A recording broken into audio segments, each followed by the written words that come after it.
Hey guys, welcome to the next step, airsofting. Today I'm going to talk about my GSG mp5.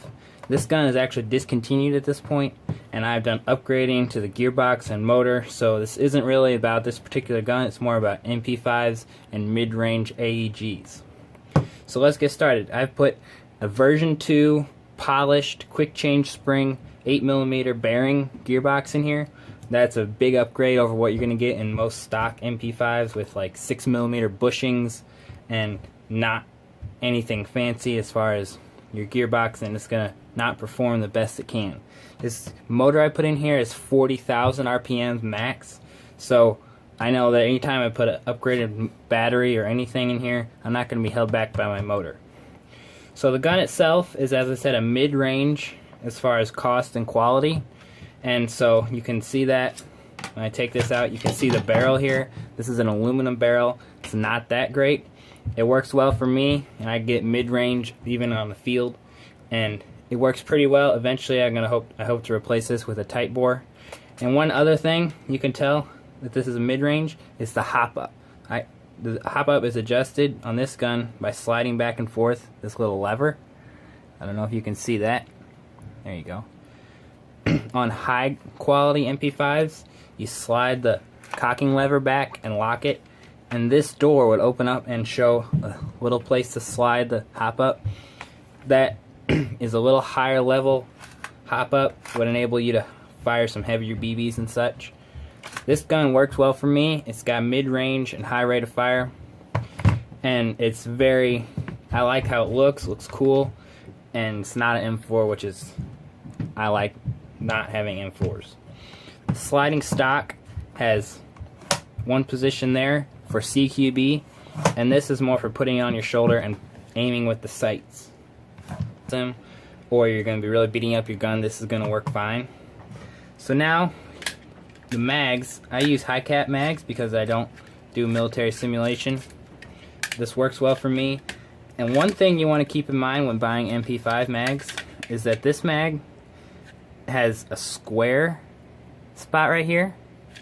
This one is rounded over, and as you can see, when I put this in, I can actually pull this mag out and it can fall out easily. But if I put this one with the square in, it's much harder to pull out, and I can't do it without releasing the mag. So that's one thing to keep in mind when you're trying to buy extra mp5 mags. If you can see on whatever picture you're looking at if it's square or round, and if you're buying it in person, then try to make sure it's square. If I figure out a fix for this, I will let you guys know.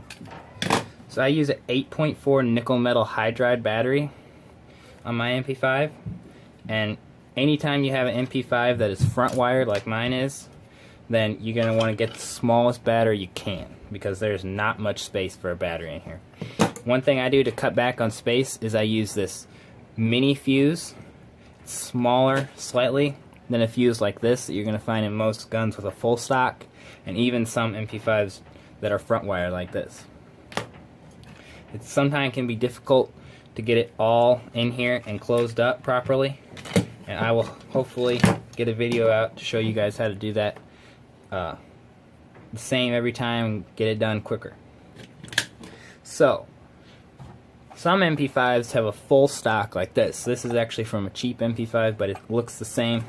That enables you to have a bigger battery, and if you want to have a MOSFET back here to enable you to have a LiPo, that helps a lot to have this extra space. They have drop-in for two version 2 gearboxes you can put in here. That's what I'm hoping to do with an mp5 soon. So some mp5s have full stock like this. Some of them actually have a sniper stock with adjustable cheek riser and length. That makes it comfortable if you're doing long range. Some mp5s are going to have a gearbox that looks like this. And if you take your gun apart and you find a gearbox like this, I suggest go no further. These are hard to take apart and hard to get back together. They are plastic and not high quality, and if you see a gearbox like this, then it's probably time for a new gun. Unless it's working for you, then you can keep it until it breaks, but do not plan on being able to fix these. They're hard to fix, and I don't think any shops would want to do it.